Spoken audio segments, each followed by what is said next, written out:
Assalamualaikum Bu Lasri, bagaimana kabarnya? Waalaikumsalam Pak Rifan, alhamdulillah baik.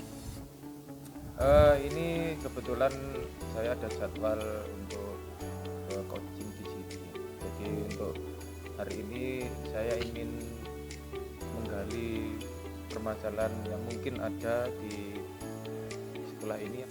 Baik Pak Rifan, jadi saya di sini kan sebagai kepala sekolah. Jadi kalau permasalahan-permasalahan yang muncul di sekolah kami itu tentunya tetap masih ada. Apalagi kan kita sekarang ini sedang awal-awal melaksanakan kurikulum merdeka.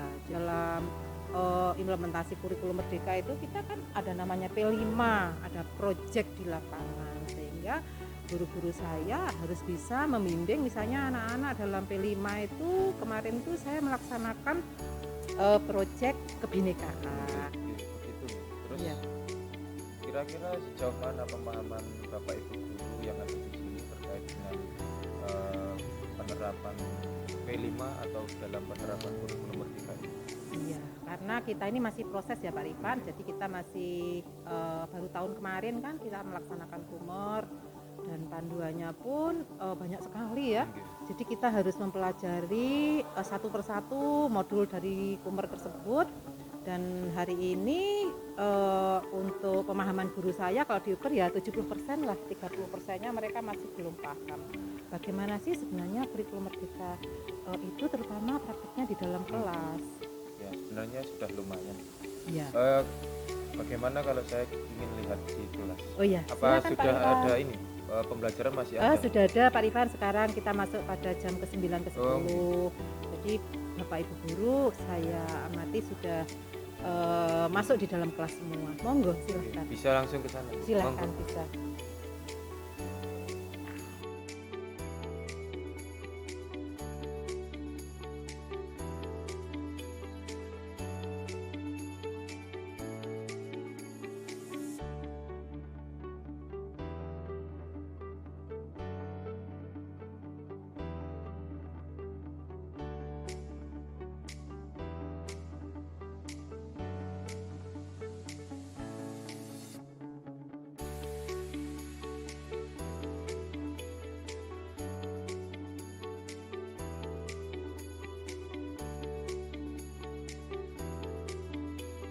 Oh iya Bu ya, tadi pada saat di kelas tuh Ibu yang kelas berapa itu tadi kok kayak minat anaknya kurang ya? Bagaimana ya?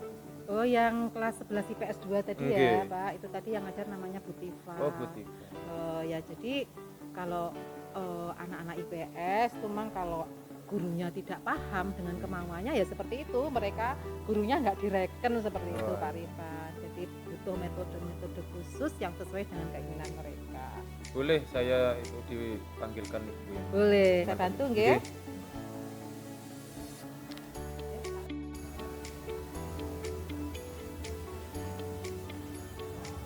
Assalamualaikum Bu. Oh ya, waalaikumsalam Bu Tifa. Ya. Baik Bu Tifa, ini kebetulan ada Pak Rifan, pengawas dari Capdin. Jadi tadi kan Pak Rifan sama Ibu itu keliling. Kebetulan waktu di kelasnya Bu Tifa, kami menemui di sana itu kok anak-anak kelihatannya tidak respon banget ya ketika waktu pelajaran di jam terakhir itu. Kira-kira mengapa ya Bu Tifa? Ya itulah Bu, saya tuh sebenarnya pusing itu Bu sama anak-anak itu. Enaknya diapakan ya kalau jam terakhir tuh, apalagi pagi kan habis gerak jalan. Nah, ada kegiatan persiapan gerak jalan yang buat hari Minggu itu Bu. Jadinya tuh anak-anak itu di kelas malah tidur semua. Oh, berarti intinya mereka kecapean ya Bu Tifa ya? Kayaknya begitu Iya. Bu.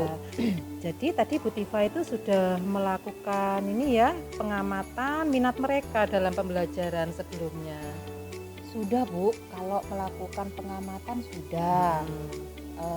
Saya biasanya tuh kalau yang non kognitif cara belajar mereka itu saya minta bantuan guru BK Bu. Jadi minta informasi dari guru BK. Itu sudah di awal-awal kemarin. Jadi di kelas IPS 3 itu tadi itu hampir 80% itu anak-anaknya itu modelnya model auditori. Auditori. Nah, Terus kalau yang ini Bu, kalau yang kognitifnya itu setiap materi pembelajaran awal itu saya selalu membuat tes diagnostik. Itu di situ isinya tentang pengetahuan awal mereka tentang pembelajaran. Jadi yang dilakukan Bu Tifa sesuai dengan tipe mereka yang auditori itu dalam pembelajaran itu pelayanannya seperti apa Bu Tifa? Nah itu Bu, kemarin itu kalau tadi yang saya lakukan itu saya lebih banyak menyediakan materi konten kayaknya Bu. Jadi kontennya itu yang lebih saya banyakkan. Jadi misalnya bacaan kayaknya Bu yang lebih saya banyakkan di situ. Gitu. Jadi kontennya itu berbasis bacaan ya Bu Tifa ya. Kira-kira tadi bacaan yang diberikan kepada anak-anak itu konten apa saja Bu Tifa? Nah itu Bu, bacaan sebenarnya mungkin saya salah ya Bu, kan harusnya dengan auditori itu anak-anak itu kan lebih condong mendengar ya. Iya, auditori itu lebih suka mendengar. Iya. Saya itu tadi malah ngasih bacaan iya buku, kemudian ada beberapa gambar. Jadi mungkin saya harus lebih banyak menyediakan konten itu yang berhubungan dengan pendengaran ya Bu. Mungkin ke video atau mungkin ke apa lagi ya Bu kira-kira. Jadi kalau seperti itu bisa ke video, mungkin Bu Tifa. Kalau materinya kebetulan tentang apa tadi Bu Tifa? Tadi itu tentang negara maju dan negara berkembang Bu. Oh iya, jadi mungkin ada video-video yang tentang negara maju dengan negara berkembang.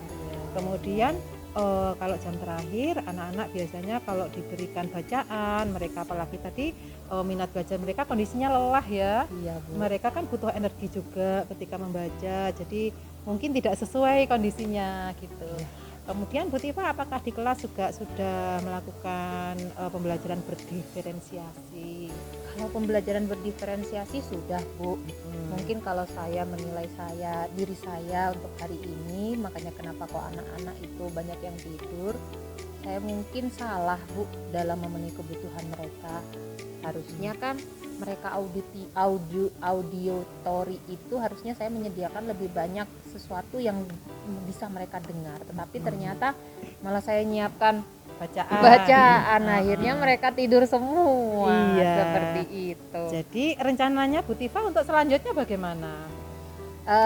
Saya berarti harus lebih banyak mempelajari tentang bagaimana cara belajar anak dan bagaimana cara memenuhi kebutuhan mereka.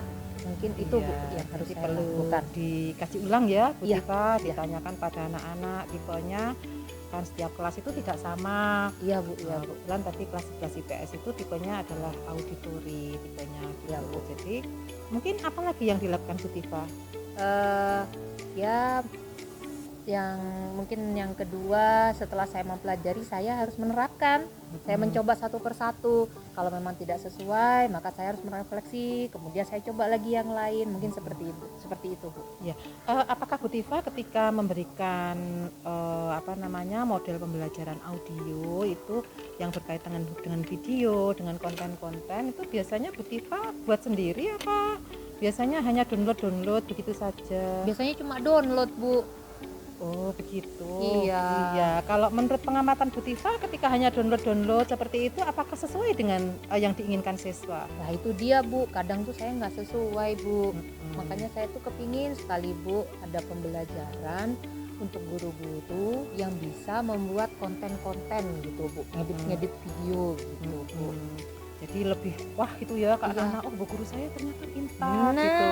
Jadi anak-anak itu melihat Bu Tifa datang tuh mereka responnya bagus. Oh Bu guru saya yang ini pintar, saya bisa belajar dari Bu Tifa. Betul Bu. Jadi kesimpulannya selanjutnya Bu Tifa bagaimana untuk meningkatkan skillnya? Kayaknya saya butuh pembelajaran ini Bu, pembelajaran bagaimana mempelajari membuat video. Intinya seperti itu. Jadi nanti biar videonya itu bisa bervariasi, nggak cuma hanya download.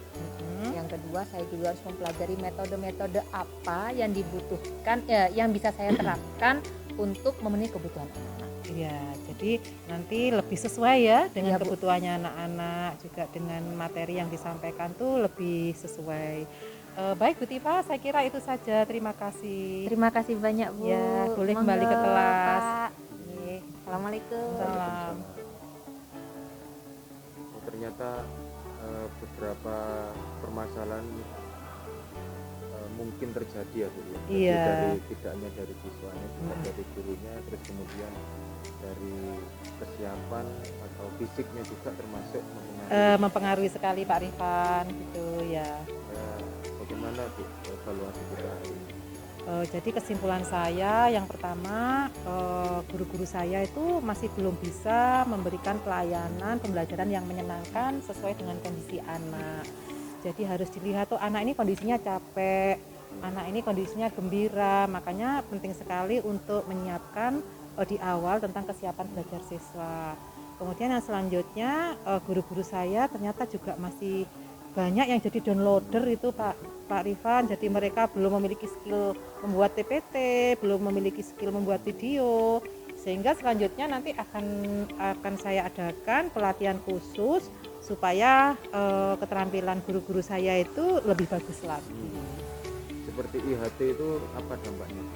Dampaknya luar biasa. Jadi kalau IHT di sekolah kami itu kami melibatkan beberapa guru penggerak itu yang sudah mengikuti diklat, jadi kami jadikan narasumber, kemudian melatih guru-guru yang lain. Selain itu juga memberikan model-model pembelajaran seperti contohnya kemarin kita belajar, katanya guru saya itu belajar tentang segitiga restitusi gitu ya. Nah, contohnya seperti itu. Jadi dampaknya itu luar biasa. Sehingga pembelajaran yang ada di sekolah kami itu betul-betul sesuai dengan keinginan menurut Ki Hajar Dewantara seperti itu. Jadi kami akan selalu mengupas modul kurikulum merdeka dalam IHT. Ya, itu tadi mungkin cukup dulu ya Bu. Terima kasih banyak waktunya. Terima kasih sarannya. Sama-sama. Saya izin pamit dulu. Nggih. Mau ke sekolah lain. Nggih, matur nuwun. Monggo Bu. Nggih, monggo. Assalamualaikum. Waalaikumsalam.